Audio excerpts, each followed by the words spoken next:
All right. Good morning, everybody. It is September 12th. It is the time is 10:12 a.m. Again, September 12th, 2024. And this is the Texas State Board of Examiners of Psychologists meeting. I'm John Belamowitz, and we're going to go ahead and call us to order. And Ms. Moore, will you call the roll, please? And check your mic, and just housekeeping, guys, microphones, just hit the button to turn it on and hit it again with the light off to go off. Present. Mr. Adler. Where'd he go? Present. Dr. Becker. Present. Mr. Bridges. Unmute, please. Present. Sorry about that. Yeah, thank you. Dr. Calhoun. Dr. Cartwright. Present. Dr. Lambden. Here. Dr. Singh. Present. And Mr. Zagaris. Present. All right, we do have a quorum. Very good. Thank you very much, Ms. Moore. We're going to jump right into public comment. I see nobody in the room here for public comment. If you can use the raise your hand function on Zoom, Ms. Moore will get to you. We ask that you limit your comments to 3 minutes.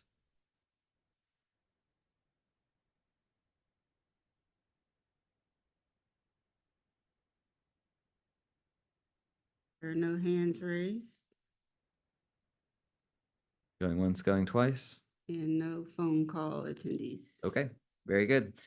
Moving right along, I'll go ahead and jump right into the chair's report. Just want to update the board that my conversations are being dominated still by fielding questions about Texas plans to pursue an alternative to the EPPP. And a lot of that has been dispelling that we are not searching to craft a replacement. We are seeking to create an alternative to where that they could potentially be used in parallel tracks, or that we could use one and other states could use another. And we could potentially even recognize other states using it, but we are not seeking to necessarily replace it. My goals remain the same: to do this, to do what we've all been here doing for years, and that is to try to expand access to mental health care for all Texans. And we've seen a lot of comments, continue to get more comments opposing it. And then the next thing that kind of comes in that conversation is, okay, so what do we do? What's the alternative? And that's where some of the, shall we say, complaints with EPPP2 fall off, because people are willing, without understanding exactly what the alternative is yet, are willing to simply say, it's too hard, and we're just not going to be able to do it. And so in thinking about that, I thought about who are some leaders in our past who have done hard things and set ourselves to hard things. It was literally 62 years today, to this day, September 12th in 1962, where John F. Kennedy at Rice University in Houston, Texas, set us out to go to the moon. And what he talked about was not just the moon. This is a quote that I think is often lost. He said that we're going to do the things not because they're easy, but because they are hard. And because that goal will serve to organize and measure the best of our energies and skills, because the challenge is not one that we are willing to accept. The challenge is one that we are willing to accept, one that we are unwilling to postpone, and one which we intend to win. And, you know, he laid that out 62 years ago today in Houston. So that's where we are today. We continue that. And part of that, continuing to that, is next week on the 18th, I'll be speaking to the Texas Senate Health and Human Services Committee. I will be relaying, obviously, my thoughts, but I intend to relay all of this board's thoughts and conversations and to distill them to as concisely as I can, and answering any questions from the committee, y'all's thoughts and our conversations, and will guide me as I respond to them. So with that, we're also going to get a chance later in the meeting to discuss anything regarding EPPP2, but with that, are there any questions for the chair? All right.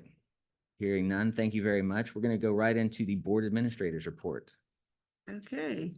Under PSYPACT, we currently have 908 Texans, psychologists that can practice via telehealth, and 62 that can practice under the TAP. PSYPACT now has a YouTube channel. Just FYI, they have one posting on there for a training for attorneys, but they're looking to put more content on there as well. We are in compliance with our reporting under the PSYPACT. Newly enacted states are Mississippi, South Dakota, Vermont. And just FYI, California's legislation failed on the Senate level. And that's all I have for you today. Very good. Thank you very much. Moving over to section 5, we're going to go to the Enforcement Division, dismissals for board ratification. I don't believe we need any votes on these. Board members, you can see these in your materials. Some agreed orders there. If there's any questions on that, there's staff here to answer them. Hearing no questions, we don't need an action on that. Is that correct? Okay. We are moving right along. Did y'all want to go over the enforcement status report at all, or do you think these numbers just speak for themselves? Are there any questions on them? It's really only, it's informational purposes, so unless you have any questions, Okay. or you want us to go over them. I just wanted to give everyone the opportunity if they have any questions. Hearing none, we'll continue moving on. We're going to move on to applications. We have 3 denial appeals. Are these in any particular order? No. We want to look at, I don't know how to pronounce this. Help me out here. Submarinian? Yes. Okay. Let me find her in the public. Ms. Submarinian, if you're attending, please raise your hand. There she is. Good morning. Good morning. We want to give you a chance to we've got all these materials here, but we would love for you to be able to tell us in a few minutes anything that you think that we ought to be considering that may not be on paper in your application. Good morning, administrators. Whatever I have sent is on papers.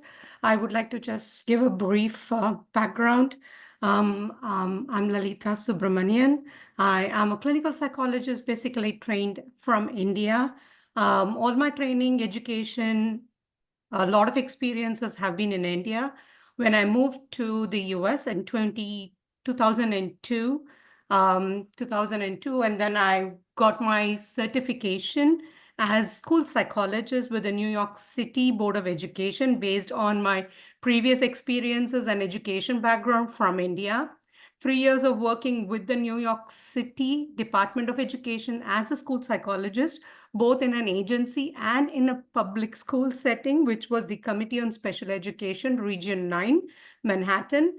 I got my certification with the New Jersey Board of Education. Since I was living in New Jersey, commuting to New York, I decided to take up a job with New Jersey. I worked for about a year and a half with the public school district, like the Texas ISDs with the Westminster Public School District in New Jersey in elementary, middle, and high schools.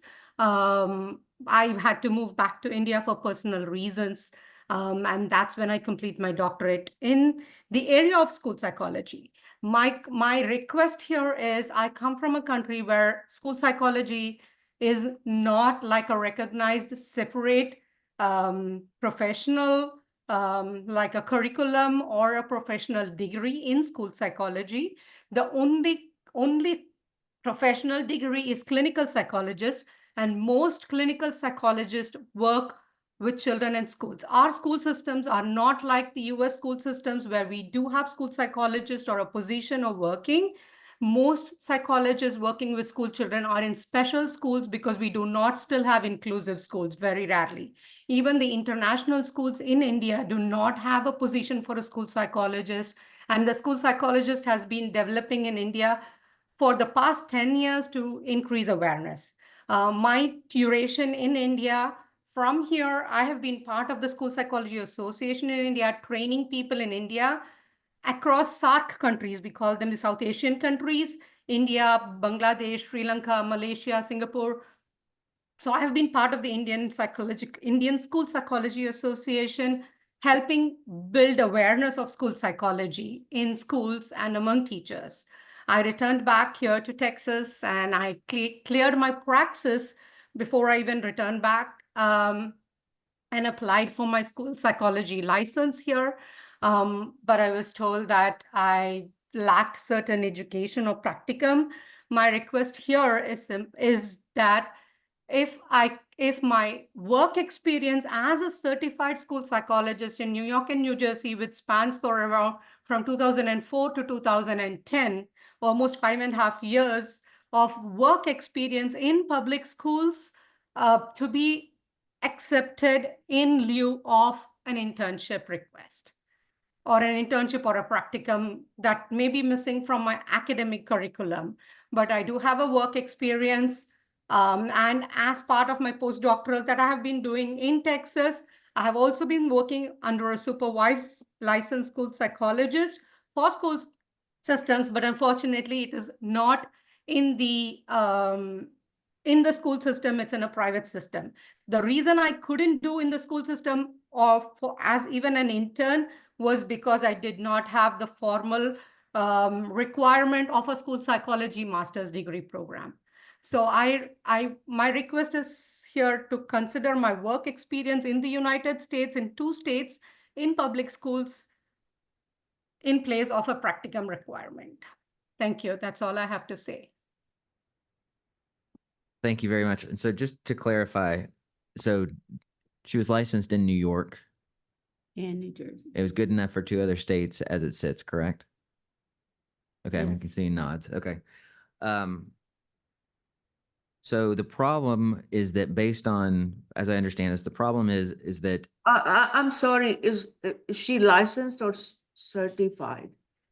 she was licensed by Yes. those states. Ma'am, in New York and New Jersey, it is the Department of Education. It is they are only school psychologists are called certified school psychologists, which is the similar here. Or in many states, I understand they are all certified school psychologists, which is similar. They call it as certified school psychologists, but we have a license number for our whatever is to be practiced. That is the basis of our requiring to work in schools. The terminology, I guess, is different in different states.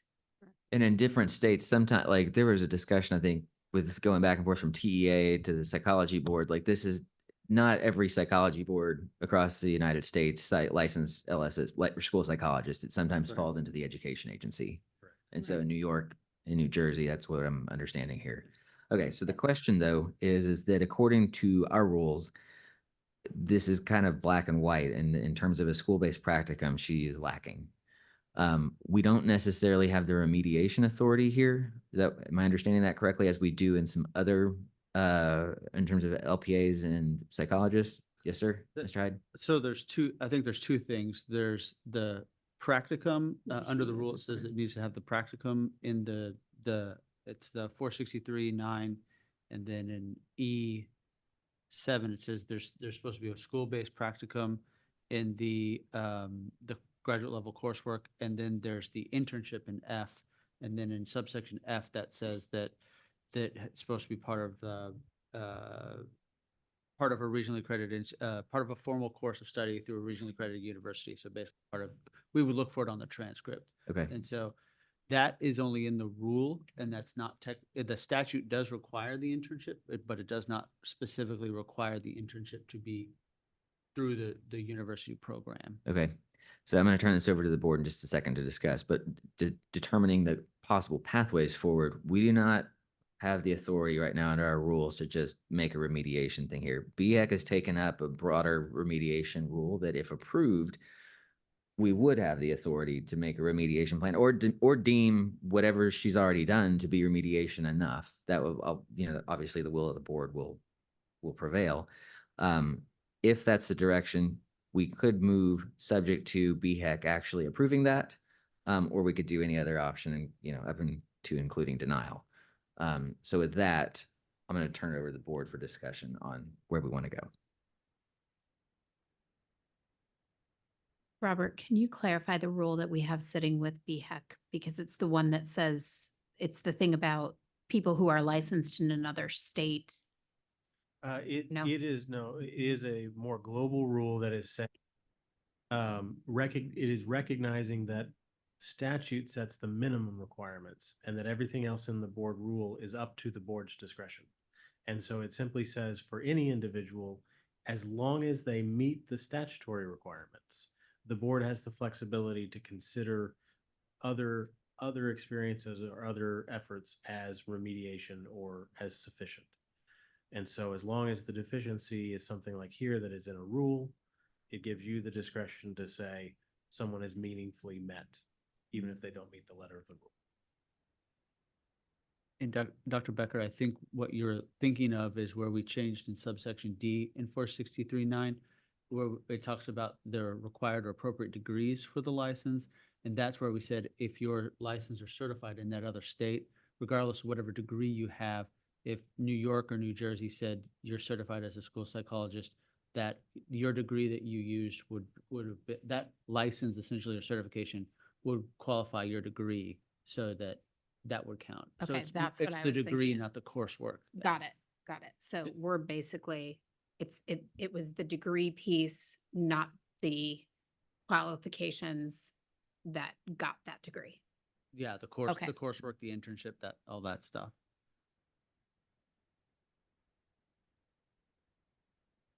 I don't feel comfortable giving a denial here.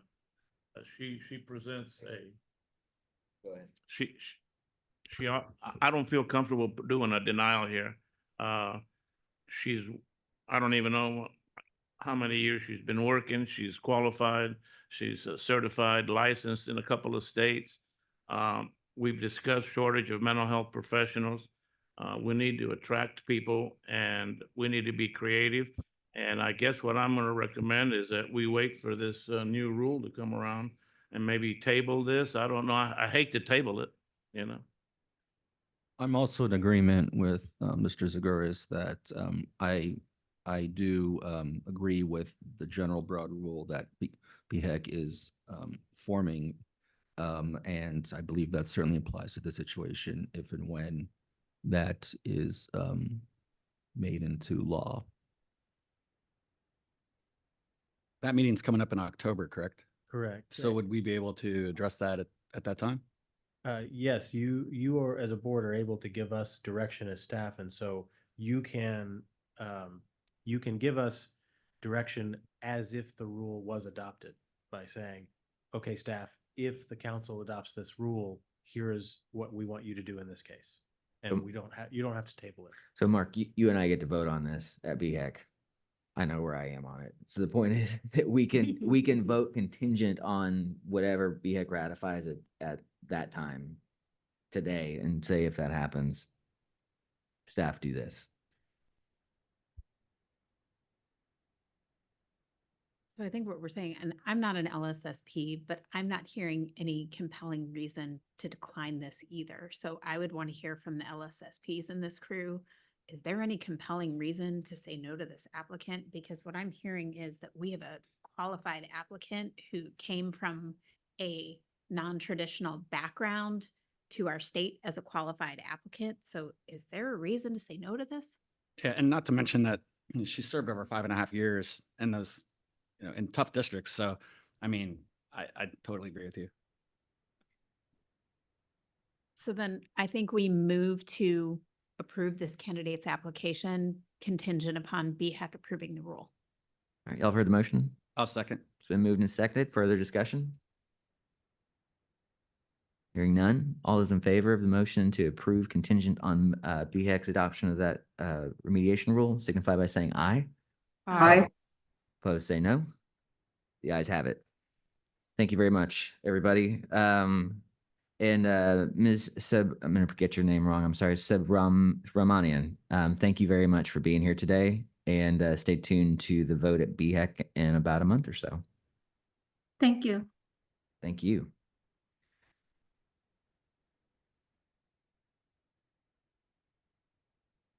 Okay, give me a minute. We'll get the next one going here. All right, the next one we're gonna look at is Kathleen Lung. We'll give everybody a chance to get this up.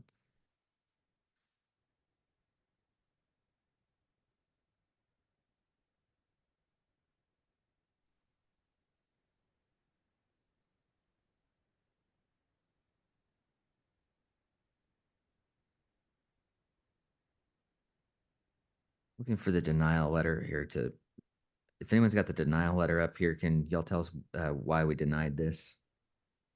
If you don't mind, I'll Go jump for it. in. Thank you. Specifically, this goes back to, again, it's a 463-9F, the internship. So Dr. Long is licensed as a psychologist currently in Texas, and she's also licensed in Canada as a psychologist. She graduated and got her doctorate in about 1995, but it wasn't until 2012 that she did an internship in a school in Canada, and then I believe is practicing as a school psychologist up in Canada. So the problem is the rule says the internship has to be part of the program, the university program. It was done in Canada, so it was a round peg, square hole sort of situation. So it doesn't meet the letter of the rule, and that's why we had to issue the denial letter. 10-4. All right, I believe Dr. Long is here raising her hand. So Dr. Long, can you hear us? Yeah, I can hear you guys. Can you hear me? We can hear you. I'm Yeah. going to give you a few minutes here to tell it. We have your application here. Appreciate staff laying out the issues here, but wanted to give you a chance to address the board so that we have all the color that we need to make a decision here. Okay. Well, I got my PhD in clinical psychology. And afterwards, I did practice for over a decade as a clinical psychologist for adults and adolescent. And in 2012, I decided to go to the school board. And according to the according to the CPO, which stands for College of Psychologists of Ontario, which oversees and governs all the psychologists in Ontario, I have to go through 1 year full-time retraining, which I did. I did it in Toronto District School Board, which is the largest school board in Canada. And after 1 year of full-time retraining, I had to go. Go into a committee and have an oral exam about what I know, and also submit like coursework related to school psychology. And in the end, I was given the license. Like the way Ontario license is, like if you are clinical, you have your clinical license. If you are school, you have the school license. And I get the school license in Ontario. And I've been practicing as a school psychologist from 2012. At that time, I was under supervision. And after 1 year, 2013, up until August this year. And I have just recently retired from Toronto District School Board. And I plan to move to Texas. I already got the license, the clinical license. I was offered a job at Austin by a private psychiatric clinic as a clinical psychologist. But just in the last couple of days, I like something related to my son who's going to start a transportation business in Texas. And he decided to settle down in San Antonio. So I'm going to refuse the job offer in Austin, and I'm going to move to San Antonio. But in order for me to move there, I need to find a job, and this is the situation. I asked my college CPO to send the board, the Texas board, a letter affirming that I did meet all the requirements to become a school psychologist in Ontario. And I did submit in my application all the coursework requirement required by your board, which I did take when I did my PhD.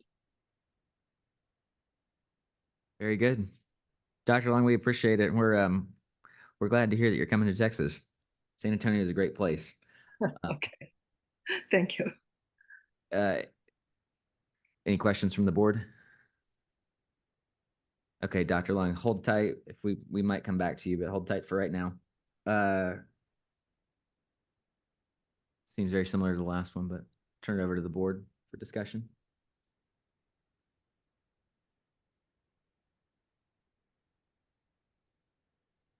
I'd like to reiterate my previous comments on the previous one. I have a problem issuing a denial here. We have a person who's clearly overqualified. We need warm bodies and warm chairs. And I plead the board to be creative and create some pathway for this lady. Is there anything else we need to do in terms of remediation here? And just to clarify, so I was looking here, she did do a doctoral or she did do an internship and did her post hours as well. I mean, I think it says in itself that we need to find a pathway for her to get licensed. I think with the it's, experience she has in a district like Ontario as well, in Toronto. yeah. I think it's important that the staff is doing their job by looking at the rules and stuff, and they see somebody who's, I'm not going to characterize staff's opinions on this, but it does not comport with the letter of the rule. Therefore, they're not going to just take it in their own hands, and it comes before us. So, what kind of rule do we have on with the respecialization? Because she said she did a 1-year respecialization. So how does that apply? Parallel to like an internship that she didn't do a school-based one because she was in a clinical track, but did a respecialization. Just kind of wanted to clarify that, how we see that as a board. Yeah, so the 46311 rule does talk about respecializations, but that's typically for people that didn't do their internship during their doctoral program, and so they needed to get the internship requirement for it. They can, oftentimes that's respecialization is written into that rule to help them get licensed as a psychologist. She's applying for, since she's already licensed as a psychologist, she's applying for the LSSP. So the specific part of the rule for the internship says it has to be done in a public school, and then it has to be part of informal course of studies, a supervised study from a regionally accredited institution of higher education. So essentially, it's supposed to be staff will normally look for it on the university transcript and see you graduated with whatever degree you got, and you did an internship. It was for credit. It was in a public school district. The problem here is the round peg square hole issue is this is Texas. Canada does it differently. They did it she did it in a public school. It just wasn't during her university program, a regionally accredited university. So I'm not saying that it wasn't a good education. It's just the way the rule's written. It says has to be. We're typically looking at a university transcript to satisfy that requirement, and again, the statute doesn't require it. So if we wanted to amend the rule to change that would be something that staff wouldn't even need to look at. I don't know that but to get back to your ultimate question, I don't know that the respecialization, I've not seen any that would fit into this, and I don't know that her program was a university program. She got a degree from, either a master's or doctoral degree in it. So that's, I've not seen that work, I guess, the respecialization to meet the requirement of this internship. I've never seen it before.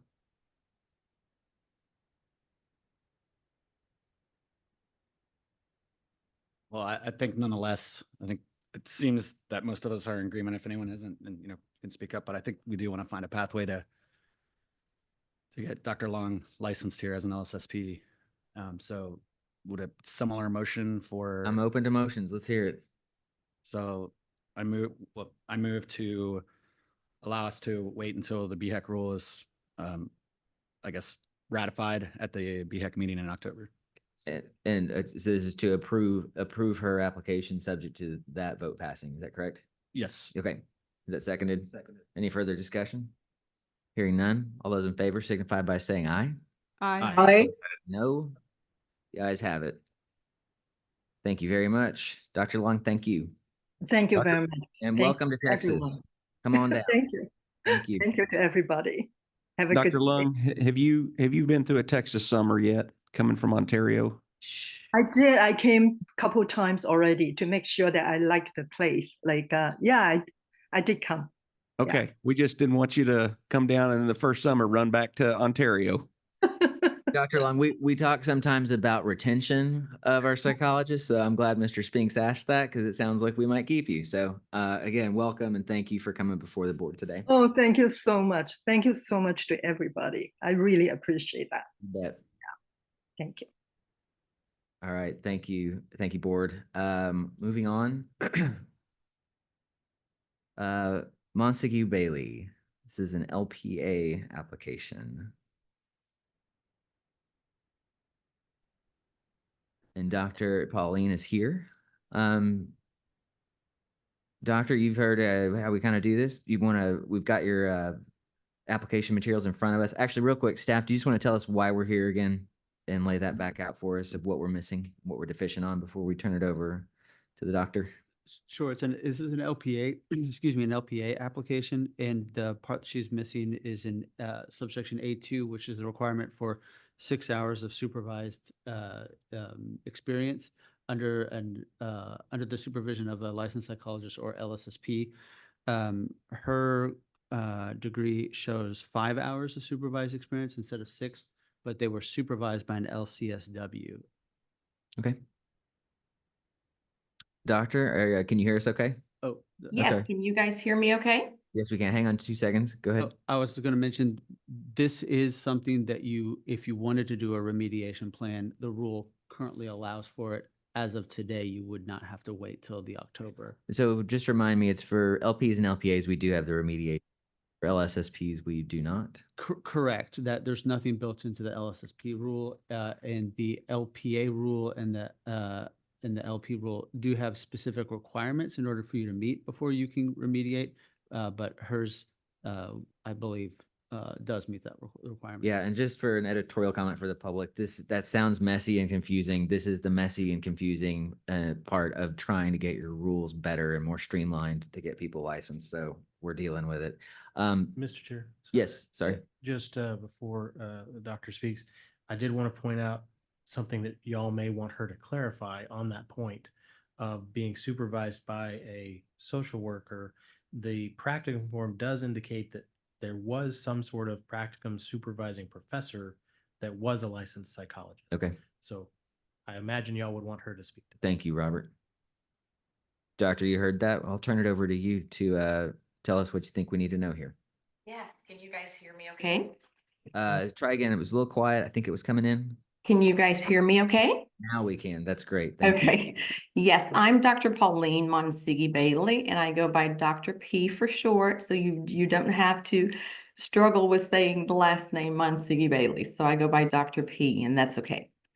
Thank you for the opportunity and the work that you do for the state of Texas. I just want to take some time to thank the board. I truly appreciate your time and efforts.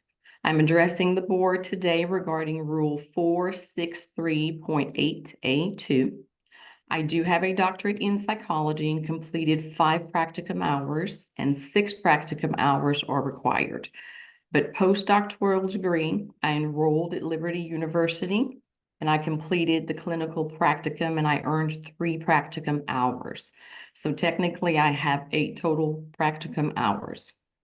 My supervising professor for the 3 practicum hours postdoctorate was a licensed psychologist, but the LCSW-S, who's been in private practice for several years, provided the site and the clients for practicum. But my professor, my supervising professor, who is and was a licensed psychologist, did approve my ability to conduct therapy, use treatment modalities, conduct case studies, and much more. I would not have passed my practicum without my professor approving that, because there again, that's her credentials at stake. And in academia, we do have psychologists who supervise clinical work all the time. For example, I attended a cognitive processing therapy training, CPT, through Strong Star UT San Antonio. And the leader of that particular group is a licensed psychologist, but other licensed therapists delivered the training. And in regards to my education and experience, my doctoral content was super rigorous and comprehensive. And the clinical focus at the time was linked to selecting clinical assessments, administering assessments, creating historical alignments, evaluating studies that included cognitive and psychological behaviors, understanding research design, designing research, and I was also supervised by licensed psychologists during that time. For me, working in academia, both pre and post my doctoral work at UT Health awarded me the opportunity to practice and implement a lot of what I learned at Walden University. And as a result of my work at UT Health, pre and postdoctorate, authorships were gained under the direction of psychologists. So a lot of the bulk of my career and education, I've been under the supervision of psychologists. I spent a total of 18 years at UT Health working in the field of cognitive psychology, and my research work pretty much focused on cognitive development, behavior, learning assessments, and coaching. And there were clinical psychologists that led and supervised the work and are also lead authors in the published papers that I'm also on, both pre and post my doctoral work. My skills and experience include co-developing a Texas statewide coaching program that's still being incorporated today, creating an instructional behavioral assessment, academic assessments, and administering assessments linked to behavior, language, and much more. And I've obtained over 3,000 hours of supervision working in academia, which increased my understanding of cognitive psychology and also research. And another plus to that is completing the International Coaching Federation certification program through UT Dallas. That's through ICF. And that's another plus in the work of psychology, which enhanced my knowledge of positive psychology, motivational interviewing, administration of personality assessments, and strategic inquiry. I'm currently working in private practice since September 2020. I'm very versed with, unfortunately, submitting claims and understanding diagnosis codes, the rationale for diagnoses. I sat in on many therapy case studies for clients who need coaching after they've had weeks of therapy or months of therapy. I understand the different treatment modalities that can be used in therapy, for example, cognitive processing therapy, CBT, and much more. I'm familiar also with the DCM-5/10 psychotherapy treatment planners and the DCM-5 casebook. And I do from time to time read those occasionally when I need to reference something. Lastly, I am unable at this time to practice without a license, which is impacting me monetarily, and fully using my doctorate in psychology to help, the low socioeconomic population, military families, and others in need. My experience in academia with a focus on cognitive and behavioral psychology, private practice, and my national certification as a professional coach supports my qualifications. I'm asking the board today to approve my petition to include reasonable terms and conditions so I can utilize my knowledge and skills in psychology to support individuals in need and also families within the military. I'm military spouse of a retired veteran, so supporting the military families, it's just near and dear to my heart. And there's just not enough mental health providers. I would be honored to join the licensed psychologist team of professionals and hope that you would consider my application. Thank you for your time. Dr. P, thank you for being here. Thank you for all that context. Any questions from the board? Hi, Dr. P. This is Herman Adler. I'm an LPA on the board. Just have a few questions. Sticking to the criteria for the LPA, your practicum was supervised by an LCSW, correct? The 3 hours. I have 5 hours that I obtained during my doctoral program. But the hours of practicum that you're using for your LPA application,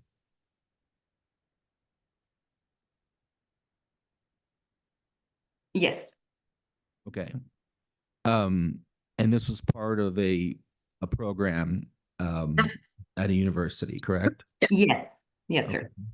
So what the LCSW was the site supervisor?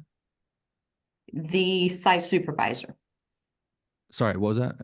The site supervisor and my professor supervisor was a licensed psychologist. Okay. So the professor of psychology oversaw the practicum? Yes, she did. Okay. So in my opinion, according to the rules of the board, I think that suffices because she is supervised by a psychologist. It's just not the site supervisor, but she had an overall overseeing supervisor as a psychologist. Is that correct? That is correct. Okay. I agree with this, and it's often done in academia where professor is licensed psychologist, but the sites and who's supervising the practicum, and then site supervisor can be of any other different certification or license. So we have had a similar case one time before, I believe, and I recommend that we support this candidate. So that was just one piece of the of what disqualified. So yeah, that suffices. But so the rest of the board will have to also, in terms of the short 1 credit hour, you had 5 credit hours with this internship, this That is practicum? correct. Okay. Do you know how many real-time hours the practicum was as opposed to credit hours? Over 100 hours. 100 hours. Over the course of how long? 4 Roughly. months or 3. Months? Mhm. Okay. A full So- semester. It was a full semester. Okay, so the requirement is 500 hours. Would it be more likely closer to that, or 100 hours is what you believe it is, or what the requirement of the university was? What I understood for the university, and I remember my professor and I having this conversation because I put in more hours than I was allowed to log on my spreadsheet to document. And that's what the university allowed, but I continued with my hours beyond 100 hours. How many hours would you say you continued beyond 100 hours? Jeez.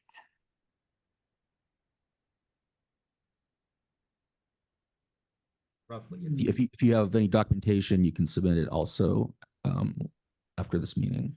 But it's just trying to get a sense of, because it's kind of far off from the criteria of 500 hours. And so I'm trying to figure out a way maybe that you're actually closer. Mr. Dr. P. Yes, sir. Yes. We have your materials in our file, and I'm looking at, you did send a letter just throwing you a lifeline that, are we talking about the coaching national certification practicum with Dr. Robert Hicks? I think they're asking if I'm understanding the question correctly, it's the number of hours that I obtained at Liberty University. Is that the question for the 3 credit hours that I obtained post-doctoral degree? So for this No. purpose, I'm just asking about the hours that you are putting in for your LPA application. If it doesn't really, if you're not using that for your LPA application, then that's not what I'm talking about. Well, So I think I can answer Go ahead. for her just to help. The credit she got for 5 credit hours at her degree program, she lists 500 hours, Yes. but was 1 practicum hour short. She got 3 practicum hours to make up for it. So for that 1 missing would be the 100 hours she's talking about. So she's gone Okay. above and beyond in terms of actual hours that would have been required That's already. correct. Yes, sir. Okay, see, yeah, Let me talk it out. yeah, glad we figured it out. So, but we can't use those 3 hours in combination with the 5 hours to make a total of 8 hours, which would surpass the 6 hours. We as staff are not allowed to. You as the board Got it. are absolutely allowed. Oh, yeah, that's right. Okay, thank you. Any other questions? Discussion? Dr. P, thank you. Let the Thank you board for your discuss time. this. So based on hearing, and I think the two areas that we discussed, I think both of them are sufficient, and I motion to approve this. And we can just prove it. We can just prove this. I motion to just approve the application. I second it. I think she has more than sufficient internship work. And I think she's qualified to go for this. All right, it's been moved and seconded. Any further discussion? Hearing none, all those in favor of the motion to approve the application signify by saying aye. Aye. Opposed, say no. The ayes have it. Dr. P, thank you very much for being here. Question real quick. You said, where are you, what kind of populations and where are you primarily practicing or will you be practicing? I currently live in Missouri City, Texas, and there are not a lot of individuals practicing in psychology out where I am. But then I also do a lot of remote work with Carrizo Springs ISD and the remote areas. So I'm trying to work more and reach those population and areas that there aren't a whole lot of mental health support out in those areas. Good deal. Well, you're where the rubber hits the road and we appreciate you being here today. Thank you so much. Thank you for your time. Thank you very much to the board for that discussion and looking at these applications. Let me get back to my materials here. That concludes denial appeals.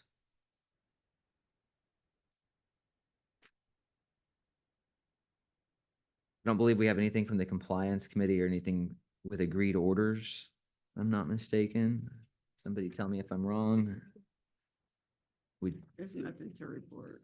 We do. There's some stats, but No, the agreed orders, those are ones that we already did. Are you talking about, I already did that one. yeah, we already did those. This is about compliance with agreed orders. Is that right? Okay. All right, so moving on to rulemaking. We're going to talk about the quadrennial rule review, including consideration public comments received in writing during the August 6th, 2024 town hall. Robert, you going to take this? Absolutely. All right, take it away.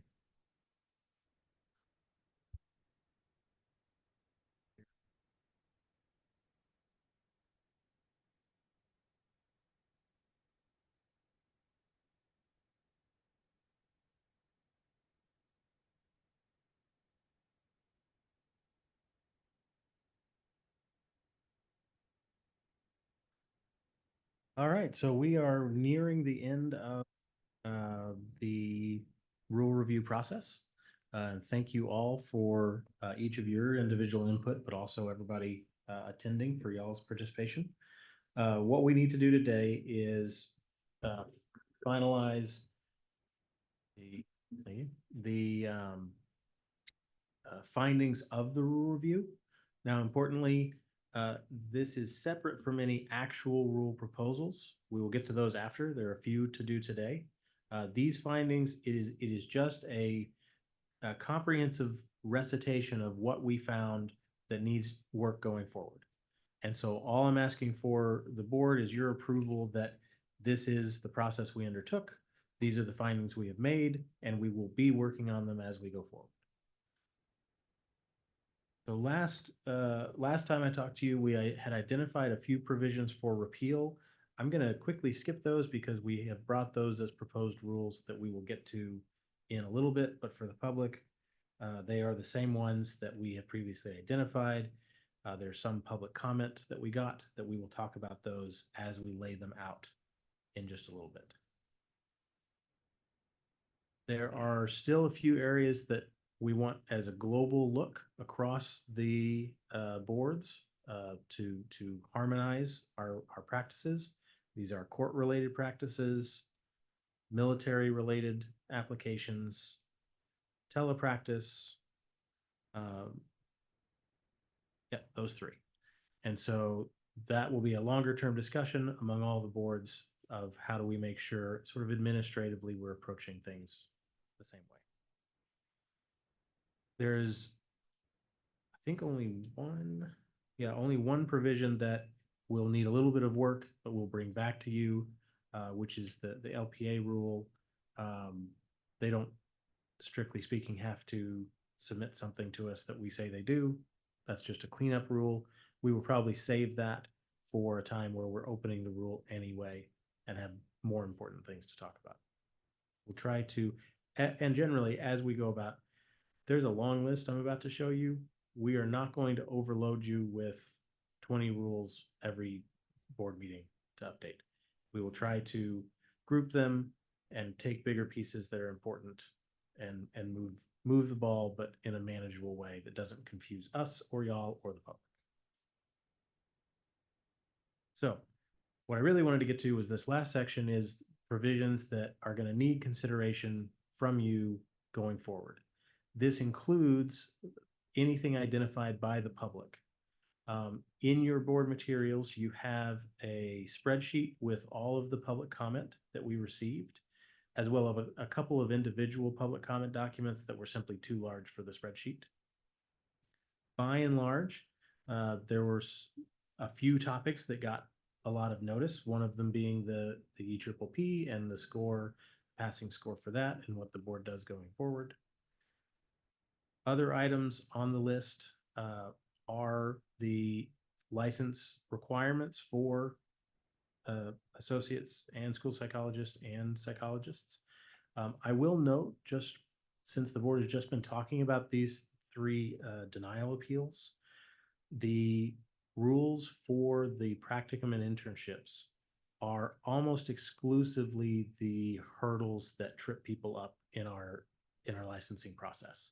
Talking with staff, we were asking sort of how does this comport? Why, we got three all at once with the same problem. Of the past 5 or 6 denials in psychology over the last year, all but one were related to this same problem with not having exactly the right internship practicum requirements. And so that is certainly something we'll bring to y'all in the rules committee. We now are hoping to have this remediation process so that for individual cases, you can react and accept alternative experience. But we'll also give you the chance to look at the letter of the rule again and confirm whether that is still the details that you want to see. If I can just add one thing there, I think by the discussion that you just saw from the board and how we handled those three, I think staff is very clear. You should have very clear direction on where our mind is on if that's snagging people, how do we need to look at that rule to, unsnag it. And certainly that's what we would expect to bring to y'all are ideas about not getting rid of requirements, but alternative ways of satisfying. As long as they continue to be meaningful and don't water down the experience. Can I just go on the record and make a comment that I think perhaps sometimes we forget that the issue may not be with the regulatory requirements in this rule, but more so in the predatory practices of less than stellar educational programs that might be out there in the community and preying on students in our larger community and promising things that they cannot deliver. These licensing requirements have been in place for more than 60 years. That requirement hasn't changed, but the online predatory programs have. So I will just go on the record with that and take that for what it is. Understood. Other topics that we will be bringing to y'all to discuss, supervised experience. This is one that is a topic brought up across all of the boards, and so there will be some discussion as a group about how the agency approaches supervised experience and documentation of that. But also things that trip people up. That is what we will try to bring to y'all. Again, similarly, not with an automatic eye toward removing or changing, but simply asking ourselves, is this still an appropriate requirement, or is there an alternative we would like to allow?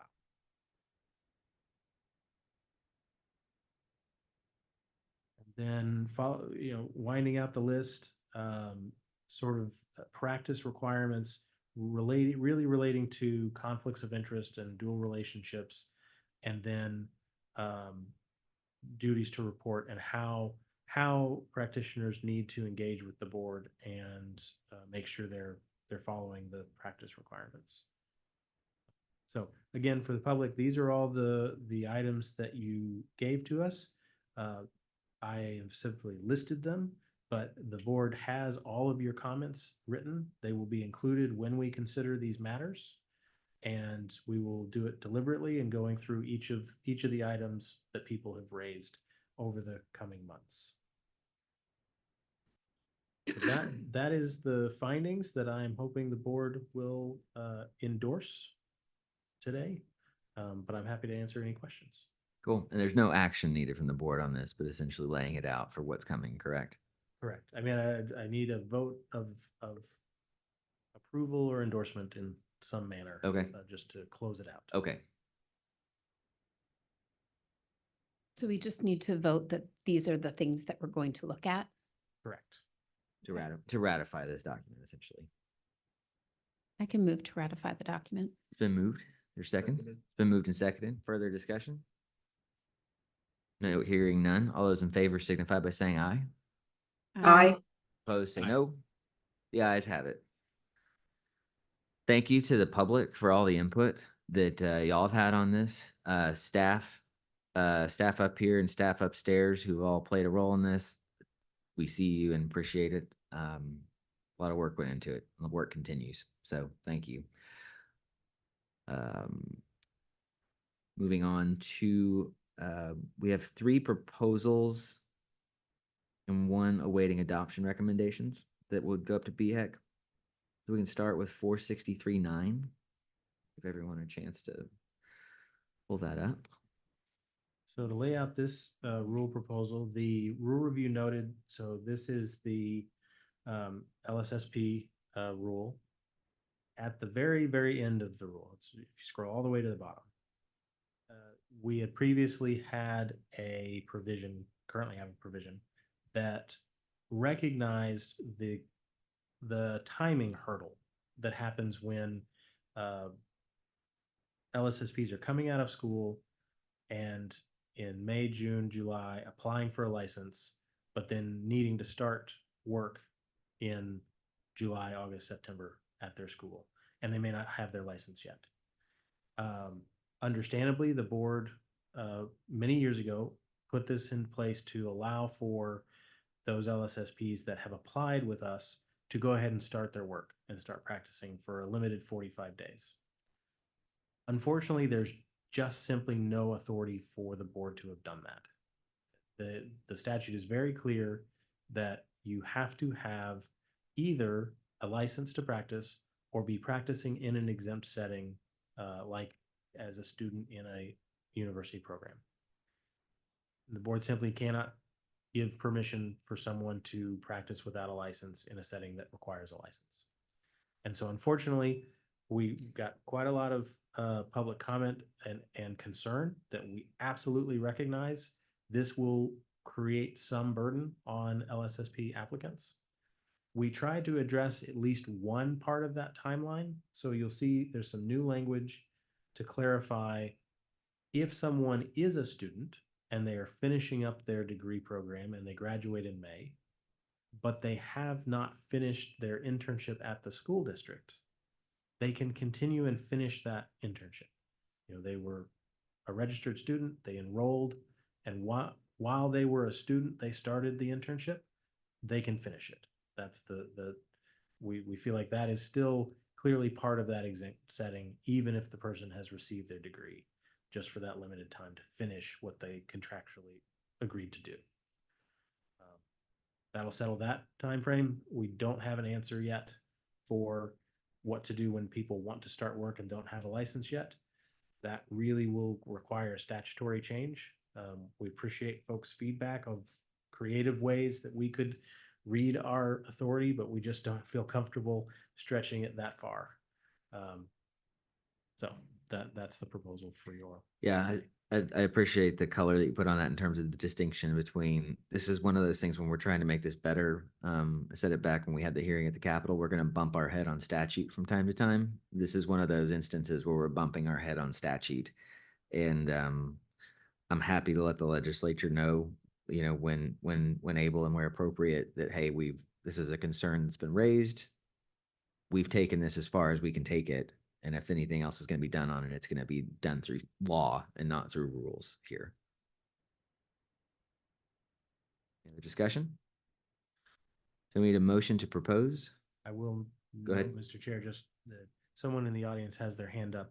We don't traditionally take public comment outside of public comment, but I hate for folks to stand there with their hand up. You know what? I didn't see that. We will hopefully not make a precedent, or hopefully this doesn't get out of hand, but let's Jamie Z has a hand raised. Let's Jamie Z, can you state your name for the record? It's Jamie Zabukovac. I'm a licensed psychologist.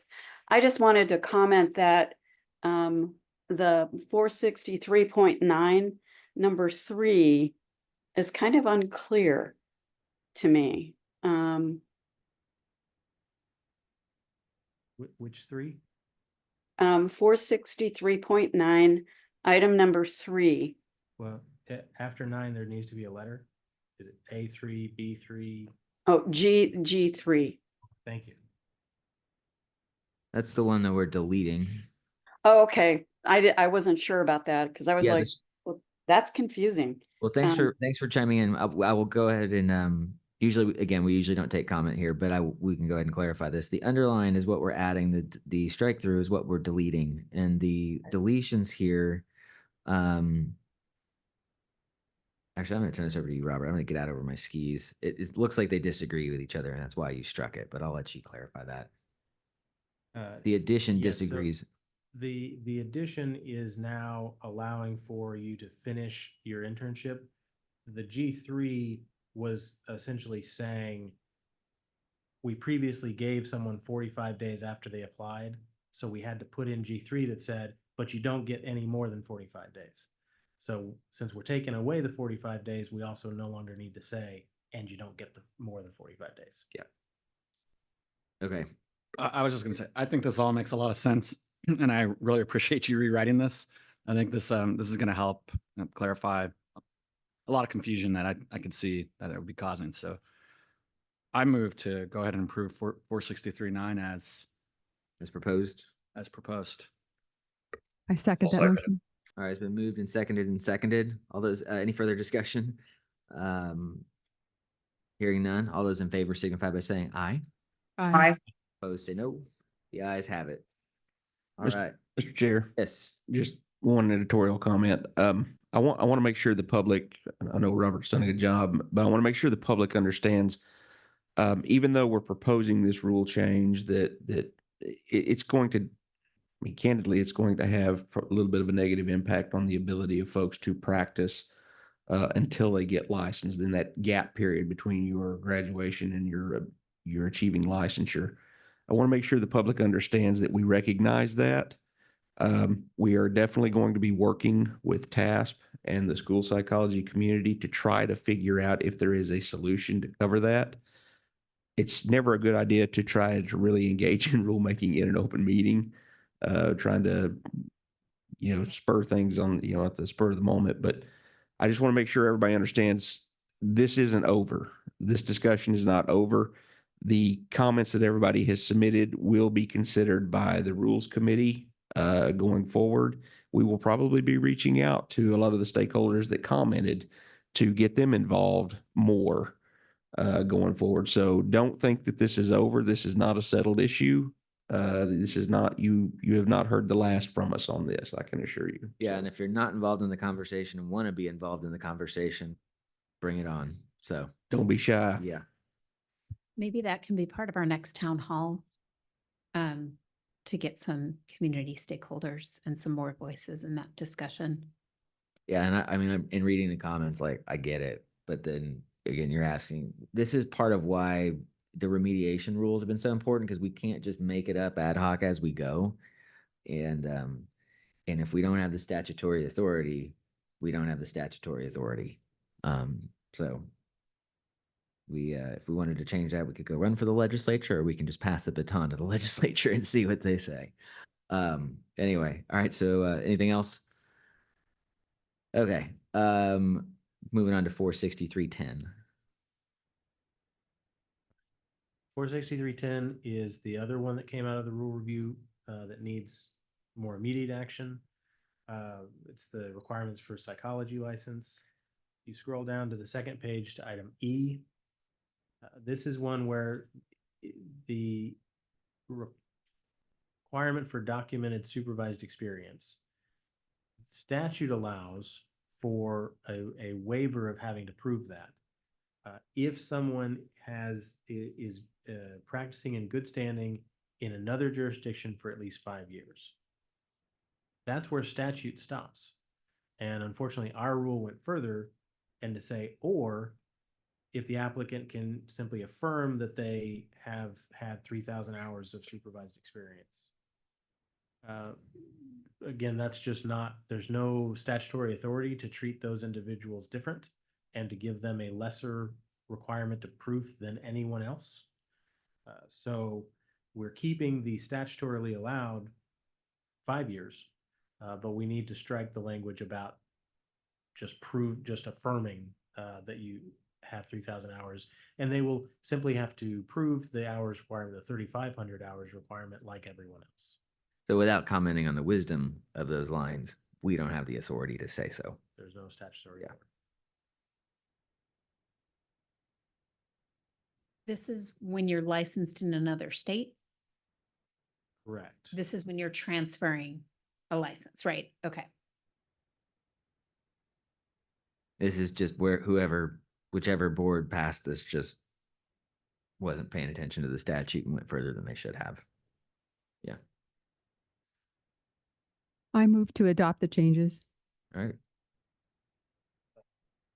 And this is proposed, correct? Yes. All right. So to propose, amend to propose your motion. I propose to adopt the changes as proposed. Okay. Second. Any further discussion? All those in favor signify by saying aye. Aye. Say no. The ayes have it. Thank you very much. 463.31. Give everyone a moment to pull that up. This was not part of the rule review, but was part of a conversation about amending the jurisprudence exam, which we will have a further discussion of later in the agenda. Lest anyone get overly excited on the public, there were lots of comments in the rule review about changing the EPPP score. This does not do that. That is not what this proposal is about. We will talk about that. We will consider that, but that is not what this is about. Yeah, and I just wanted to be clear in terms of considering, you just said we'll consider a score change passing thing. We've heard a lot of conversation about that. There is no proposal or anything in front of the board right now to do any changes to the passing score. And I've said it on the record. I'll just, since we're on this topic, I'll say it. We don't change standards for some desired outcome. If the standard is wrong, if somebody ever wants to make a case for why this filter is wrong or why there's a problem with this bar, or this bar is just arbitrarily set too high, I'm certainly open to that discussion, but we don't monkey with pass rates for a desired outcome. That's just not how it works. So at this time, 500 is the pass rate in Texas, and I don't think anybody's proposed anything different from here. So Can I So- just make a comment on this? Because I know we're going to come back and talk about the jurisprudence, but the intentionality of lowering the pass rate on the jurisprudence exam was simply that in looking at the pass rates on the jurisprudence exam is that we are looking for opportunities to decrease barriers to licensure in the state of Texas. And this was an easy get. In looking at pass rates for the jurisprudence exam and pass rates and retakes on the jurisprudence exam, there is a very clear line in looking at the statistical analyses of that exam of people who are right there on the borderline and missed it by 1 or 2 questions, and people who just aren't getting it because they're not there. And lowering this by 5% gives a huge get to the people who are right there on the line. It was an easy thing to do to improve a barrier to licensure real quick, real easy, and without feeling like we are lowering a standard, because that rate of passage at 90% is really high. 85 did not feel to us in looking at that curve as lowering a standard.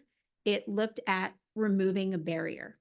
And that was really the plus minus discussion in looking at those statistics of where our retakes were, what the give was, and how many people we would be including by lowering it to 85 on the first take, and how many people would have passed if we were at 85 on the first versus making them pay and take it again to get them over that line on the first try versus the second.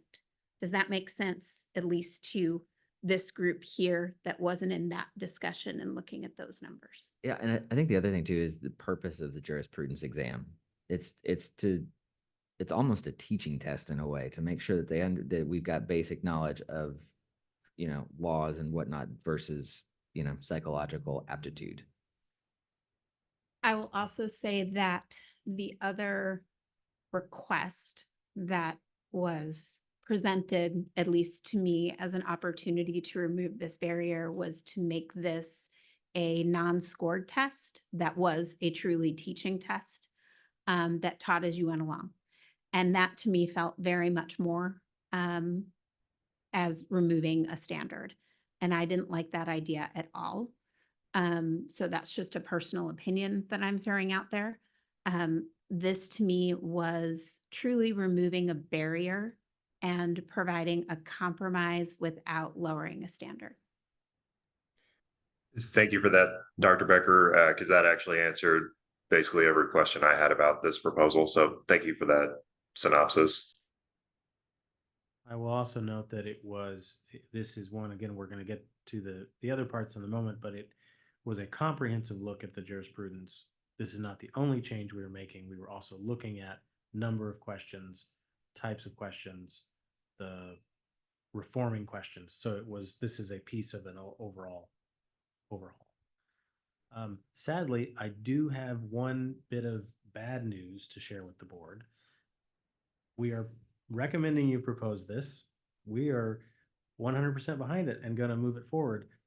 Even if you propose it and adopt it, we're not sure when you're going to be able to do this because the pass score is built into the licensing system, and our system is currently frozen as HPC brings on the PTOT board onto the agency. And so unfortunately, even if you adopt this change, propose it and adopt it at a later meeting, we're not sure when the system will be allowed to change to update to allow that. Okay. We'll tackle one problem at a time. Yeah. I'm just being ornery about this, but the computer could kick it out, but couldn't we override it from a licensing? No, we can't. Okay. Thank you, Daryl, for making that concrete for me. Always here to rain on your parade. And I appreciate that about you. Further discussion? Questions? Motions? I just have one question for clarification. I know other professions have to take a jurisprudence exam in Texas, nurses, et cetera, and I wondered what their pass rates or pass cutoff scores were. If anybody happens to know that. That's a good question. The other three boards under BHAC are a no fail model teaching test. And some states have 75% as a pass rate. And what's on the upper end? Standard. I'm not sure. Okay, just asking, just wondering. Don't know. Yeah, we were told that we were on the upper end. And again, we're encouraged to go to that no-fail system, which again felt very much like lowering a standard. So this was sort of the in-between model that it really, the percentage of individuals that were right there on the cusp by lowering it to the 85% was a significant number that would have passed on the first time. That were really right on that cusp. And we're Thank you. continuing to look for other improvements, just for everybody's awareness. These are the first easy salvos, as Dr. Becker said. We are going to bring back other ideas to you and we'll look at other models of how jurisprudence are administered. And if we find a good one, we'll bring it to you. And if it helps, I just looked up nursing's jurisprudence exam requires a 75% correct pass to pass. Thank you. Further discussion? Is there a motion to propose? I propose a motion to adopt it as proposed. Been moved. Second? Been seconded by Mr. Adler. Any further discussion? Hearing none. All those in favor signify by saying aye. Aye. Opposed, say no. The ayes have it. Awesome. Thank you guys very much. We've been going for almost an hour and a half. We got one more to proposal to repeal a rule. After that, let's plan on taking a 10-minute break, and then we'll come back and finish out. This one is very simple, 463.25, the health service psychologist specialty certification. This has been proposed in the register. We talked about it last time. It's a certification we no longer need or use. It does not take anything away from anybody. It's simply we're not marking it on people's license. We got 0 public comments or concerns. All right, so this would be a motion to repeal. Is that right? To recommend the council adopt this repeal. Or to adopted repeal. Okay, a recommendation for an adopted repeal. Is there any discussion or questions? I'm going to motion for the council to, what's the word? Adopt the repeal. Adopt the repeal. Seconded. It's been moved and seconded. Any further discussion? Hearing none. All those in favor signify by saying aye. Aye. Aye. Aye. No, the ayes have it. All right. The time right now is 11:30 on the dot. We'll be back at 11:40 and we'll finish this out. We stand in recess for 10 minutes.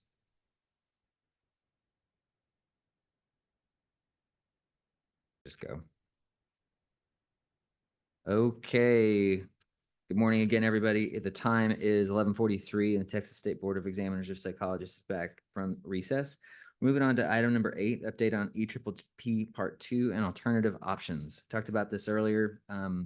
We have put in our legislative appropriations request to the legislature. Just a reminder for everybody on how the Texas legislature works. They come into session every 2 years and they pass a 2-year budget.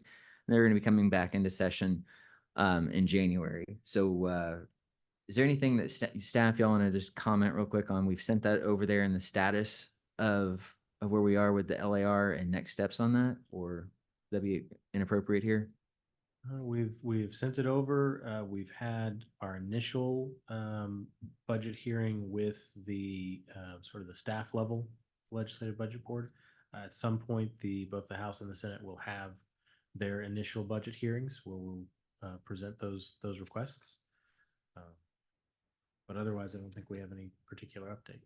Okay. Is there any further, I updated you guys on a lot of the conversations that I have had recently on EPPP2. Is there anything that that anyone from the board wants to update the rest of the board or the public on from their perspective? we've talked about it a lot, so it's okay. No, I mean, I'll just give the brief overview. I think it's more of the same, which is I've had a lot of conversations to try and clarify public misinformation around this topic, which is that the primary issues as psychologists, we need to move away from the issues that this board is having is not around the test anymore. We can't argue the test because that is an argument that has to happen in a different forum. For this board, it is about the regulatory concerns of how to implement this test on the mandate and the timeline that we've been given. And so the purview of this board is in the challenge to the mandate by ASPPB and their unwillingness to hear the jurisdictions that they are meant to be serving. And so that is really the crux of the challenge that we are in right now as a regulatory board. So the issues of validity, barriers, and all of the other things that this challenge creates, those all continue to exist, and we hear all of them. And again, this isn't about access to the exam. The people of Texas will continue to have access to the exam. So I don't want anybody to fear that, because again, that will continue to exist. And so I think folks are very concerned about that. That doesn't go away. It is about our ability as a licensing board to require it as a step to licensure. And so folks have to understand what the asks are, what the concerns are, and what the next steps are. And that piece of misinformation is what continues to exist out in the public. So I feel like I've been doing road shows lately. Yeah. I think it's also just important to note in terms of ASPPB says this is a member-driven thing. If it's so great and so member-driven, I still am scratching my head as to why the only states that have adopted it are Georgia and Nevada and DC in terms of the lower 48. Besides that, it's Guam, Manitoba, Newfoundland, and Labrador, and I think Prince Edward Island. Like it has not experienced widespread voluntary adoption. So.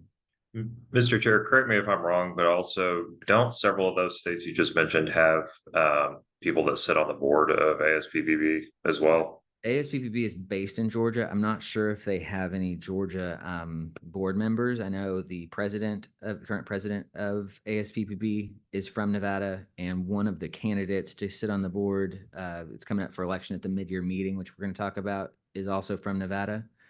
I know they have 2 board members, I believe, from Arizona. Arizona was one of the states that adopted it and then de-adopted it. So I'm not sure exactly what's going on there. But that's what I know there. Mr. Chair, how recently was that? Recently was what? The Arizona deact. I don't know. I don't know that off the top of my head. It was in the past year or two. I think it wasn't. It's been at least a year ago that they walked back on it. Yeah.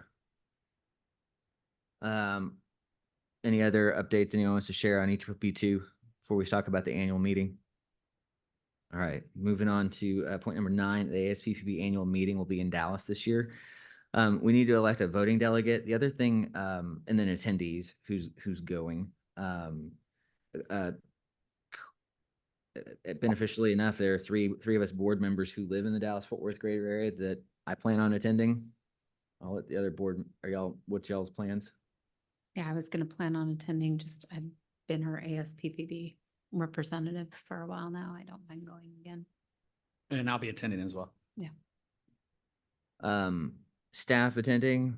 Mr. Chair, yes. Just to clarify, I've got you, Dr. Cartwright, Dr. Becker registered, myself registered, and then Mr. Romig is registered. Mr. Romig is registered as the voting delegate for the board. We had to do that because of some timing issues on registration. I think that can be changed if y'all want to, but so if we just have a staff, we take orders. So yeah. if y'all tell us is there a motion and a second without objection? take Robert as the voting delegate. So Motion to move Yeah. Robert as the voting delegate. I'll second that. seconded without objection. Thank you, Mr. Voting Delegate. There's also been, well, we don't need to go into anything else there. Any other questions about the annual meeting or discussion, things we need to do? Yes, If- I have a question. Yeah, go ahead. We know what will be addressed. I assume they won't be, rehashing their, already made,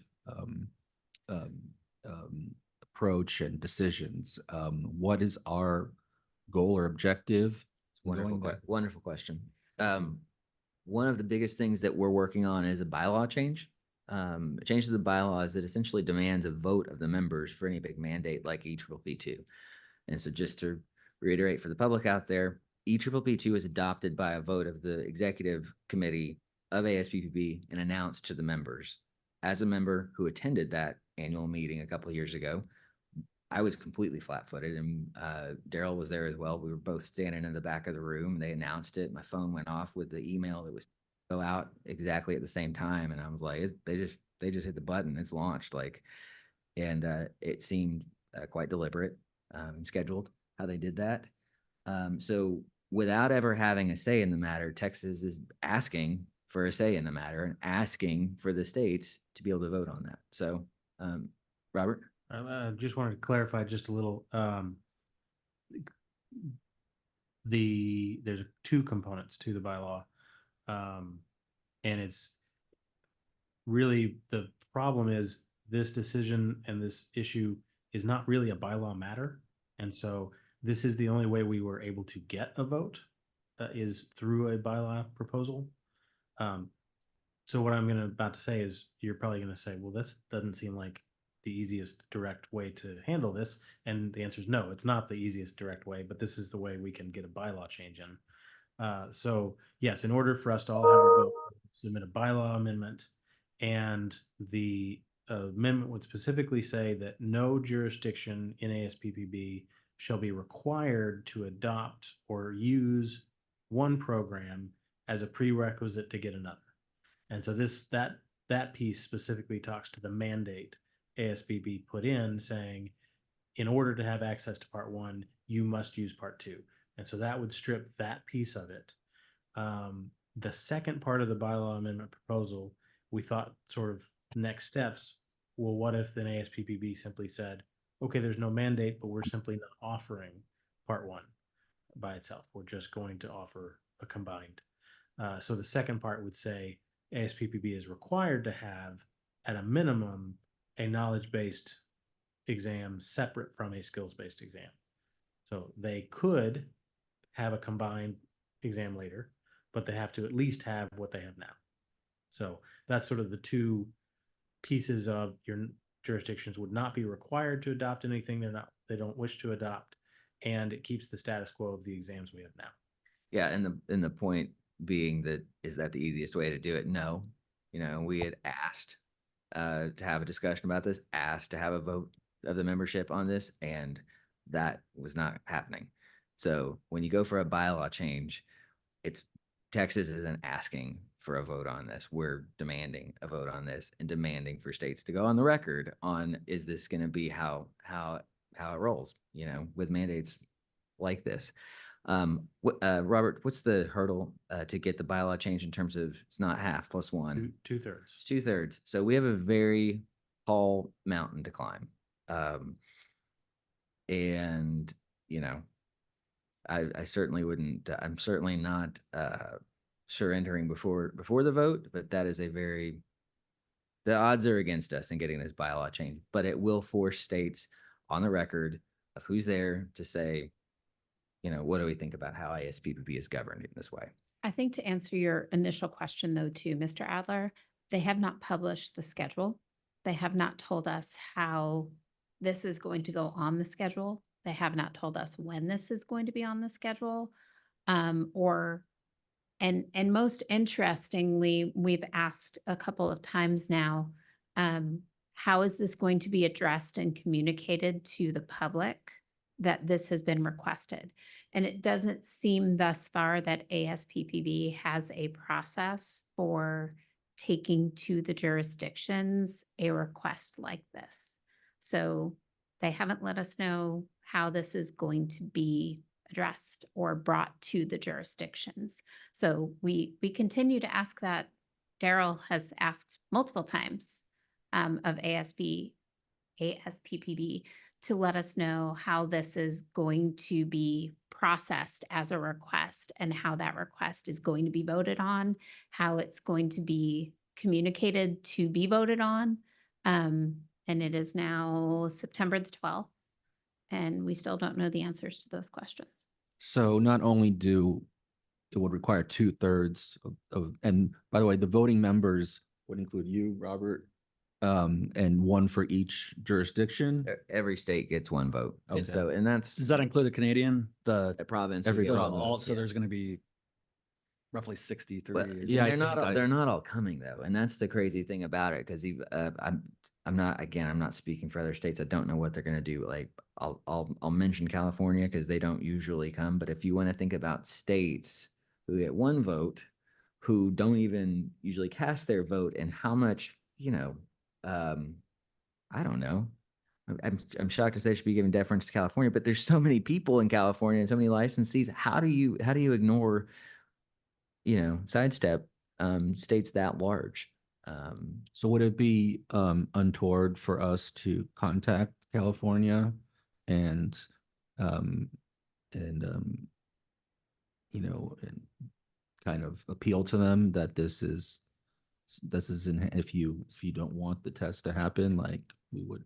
I guess I don't want to specifically pick on Or any California. other state, No, yeah. I would say that that's a discussion in terms of proxy voting, in terms of if they sent a proxy, what does that look like?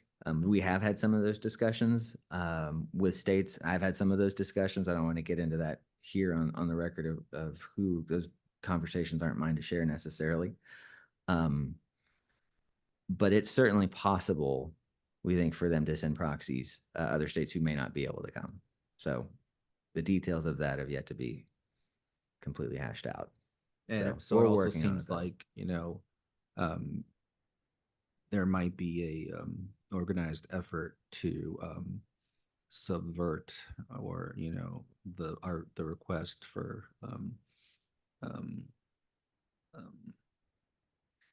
what was it? I wouldn't necessarily make an accusation of subversion. What I would say is it absolutely feels like ASPPB has the thumb on the scale in terms of impeding our ability to communicate the purpose, reason, logic for our bylaw change. I think the lack of our ability to communicate that is it is ripe for our position to be misinterpreted, misconstrued, which I'm glad we're talking about it here on the record, because Robert very eloquently put into words very specifically and concisely what the purpose of our bylaw amendment would do. It's been very difficult to communicate that, because the way that we would usually communicate things like this is like if only there was a national organization for psychology boards to communicate with each other. Oh wait, that's ASPPB. Right. So it's I don't believe that in terms of a member-driven organization, I'm not feeling the love. I'll just say It that. seems in their disinterest. Mr. Spinks, any update or is anything supposed to happen from the antitrust letter that was made? I haven't received any communication from the Federal Trade Commission other than an email acknowledging receipt of the complaint. I'll just say, like, I don't know how to read that exactly. And I will say, if you think about how people usually file a complaint to the board, it actually impedes our ability to do anything about it. The more communication, if any, that we would have as board members with a complainant. And so I don't know how the FTC works. I don't know if it seems like there's certainly a distance. I don't know if that's a healthy distance if they wanted to do something, or if it's just not on their radar. And it could be Just the way they do it. so I don't know. And so I certainly don't want to prejudge anything with them. From a quick question from a procedural standpoint, when we're talking about the bylaws change, is that 2/3 of whoever is present and voting, or is that 2/3 of the membership? Correct. Present and voting. Okay.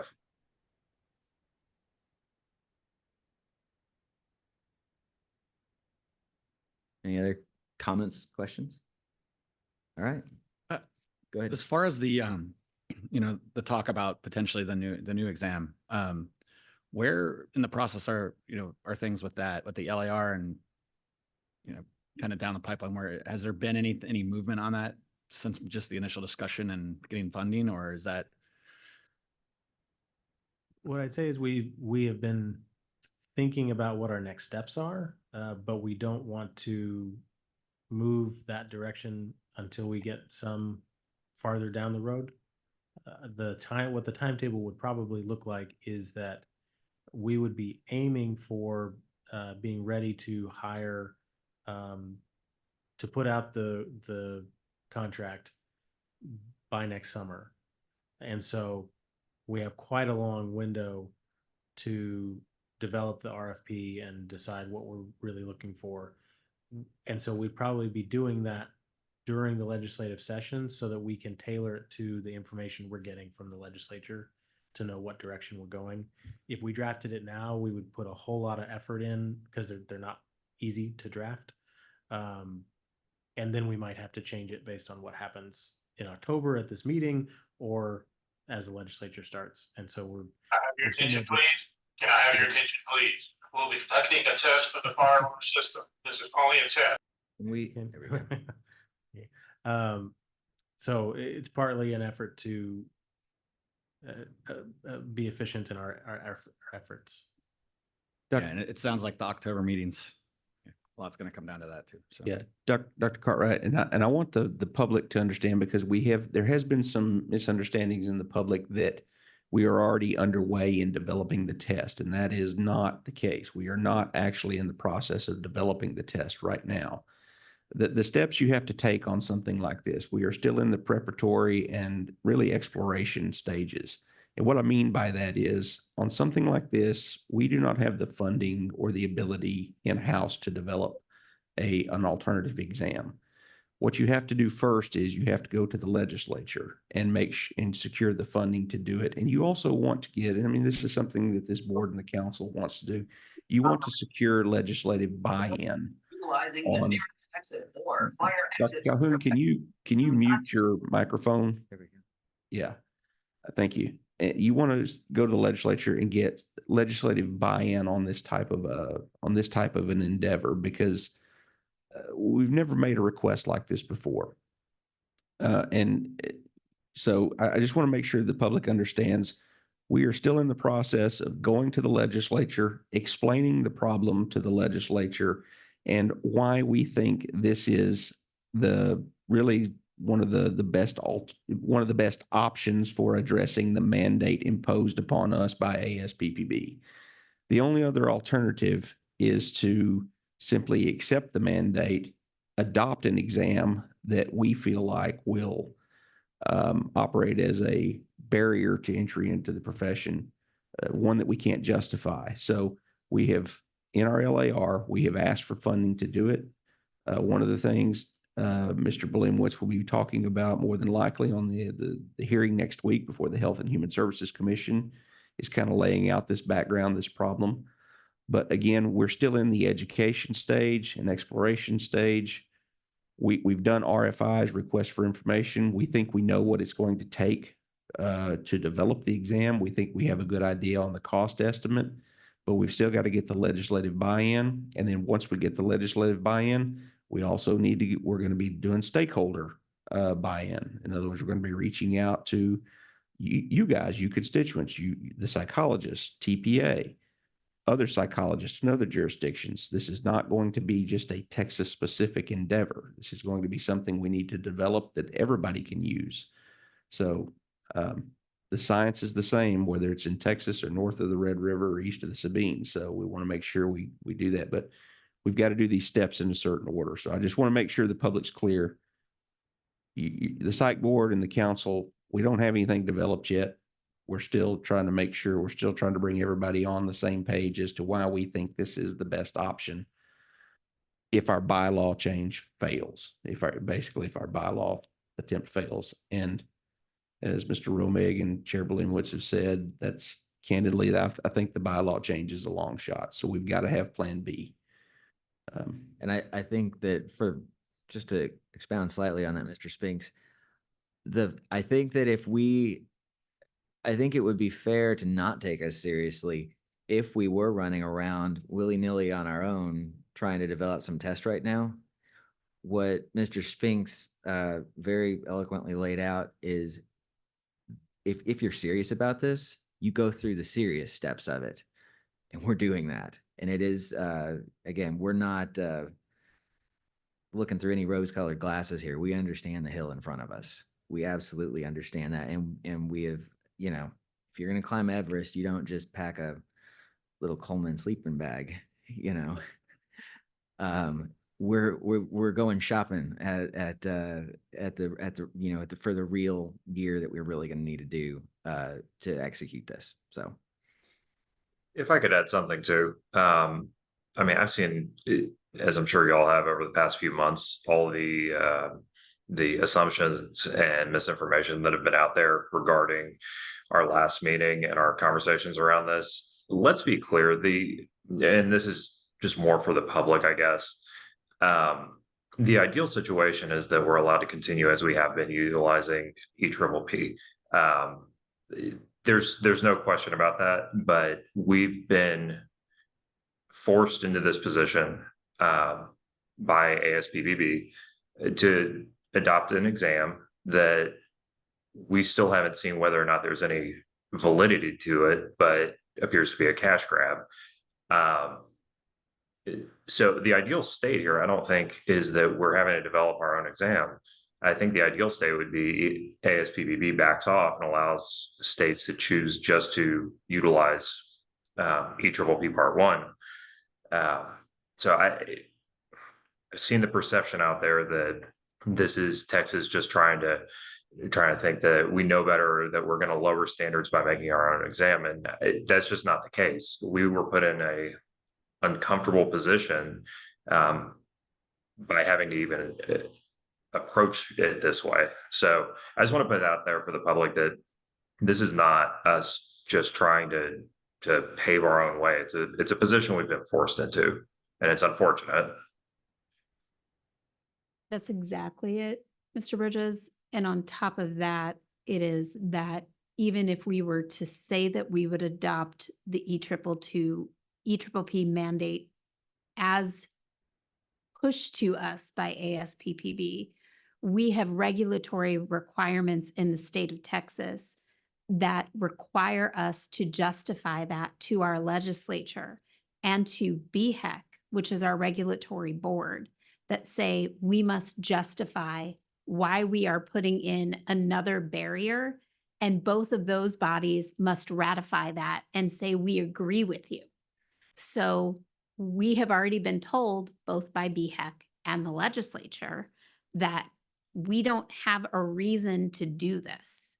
So that has been the thing that we have taken back to ASPPB for the last year and a half and asked them to work with us, because ASPPB keeps saying, how can we help you with this? And we keep saying, we have a regulatory barrier. Please come down, sit at the table and talk to us about this, because there is a huge brick wall in the state of Texas. And I was mansplained to and patted on the head and told that we just need to figure out how to do this and accept it. So you are absolutely correct. This is not a we don't want to and we know better. It is we were told this can't happen the way that ASPPB is telling us to from a regulatory standpoint. And ASPPB is telling us that we have to. I am a truly ethical psychologist who does not want to have psychologists coming into this state without a licensing exam. How exactly am I supposed to reconcile this? It's the definition of between a rock and a hard place. Well, it is in the position that ASPP has also put us in, is mandated adoption in 18 months, less than 18 months, which functionally that's just not doable. So, you I know, I've mentioned seen, that part too, Ryan. I did bring that up at the last ASPPB meeting. well, I've seen I've seen comments online. You know, they say never go into the comments section on articles, right? But I've seen comments online about how, uh, you know, us developing our own exam would take a huge amount of time and effort and all these different things. And everybody is absolutely correct on that. It will take, if we have to go down that route, it's going to take a lot of time. But unfortunately, the other option of just adopting a test with no, that we still haven't been allowed to see under the hood and see any supports for how it's a test that would provide any actual benefit. That option is also on a short timetable that ASPPB has not moved from. So I guess I'm just making the point that this is a less than ideal situation that we have been forced into by ASPPB.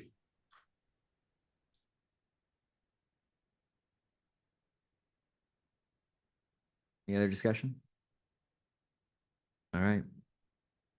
Thank you for everyone's discussion there. So update on the jurisprudence exam item writing task force between myself, Dr. Becker, Dr. Cartwright. Am I forgetting somebody? It's just us three. I'm sorry, and Robert. Yeah, yeah. We've been working on this. Do you guys want, y'all are, I'm there learning because you guys are doing a whole lot of specifics in terms of how tests are done. Or Robert.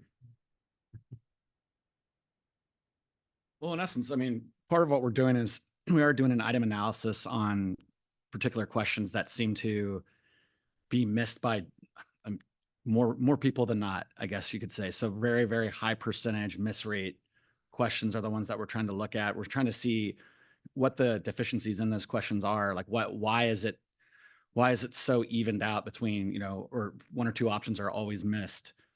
So what we're trying to do, just kind of in layman terms, is just trying to look at each question. The ones that, you know, are within normal limits, those are good questions. We're just trying to get rid of questions that we think are ambiguous, they could be outdated. They could be, there can be a lot of different reasons. Just maybe they're not up to date with like new things that are going on since COVID.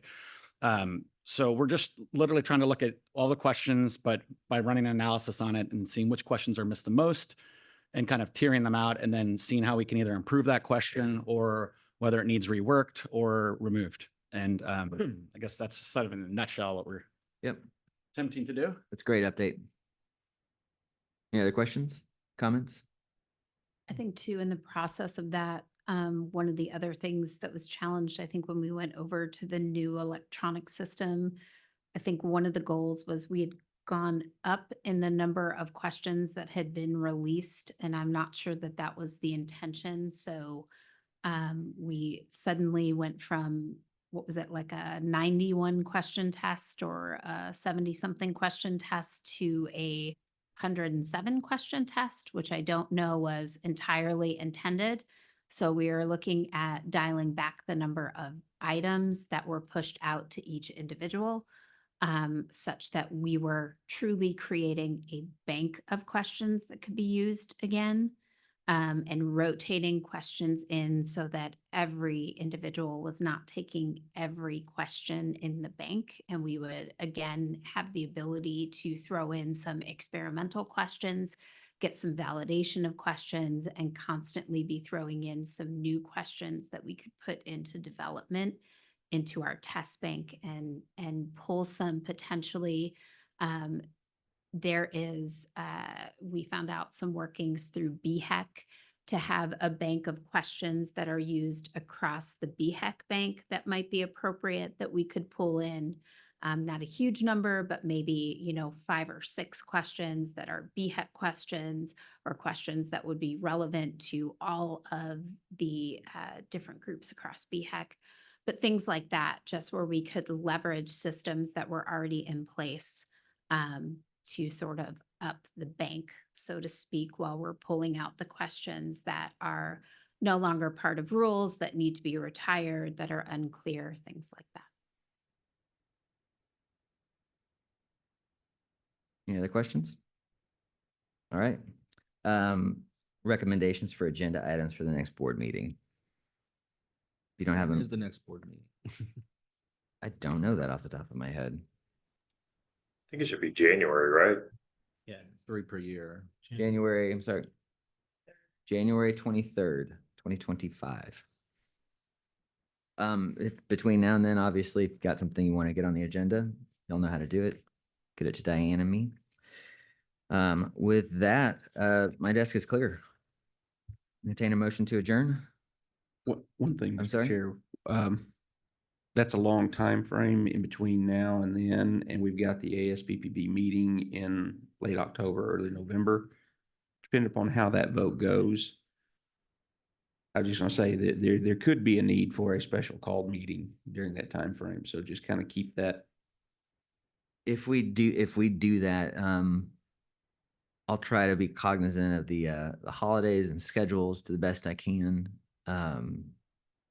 We have the benefit of this hybrid format so that we can maintain a quorum. If I will have to be here in Austin, but I'll be cognizant of that if we need to call a special meeting to get together to decide anything.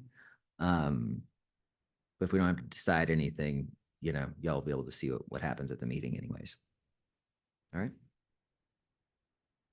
Anything else? Motion to adjourn? Second. Second, without objection, we are adjourned. Thank you very much. Bye-bye. Thank you, everybody.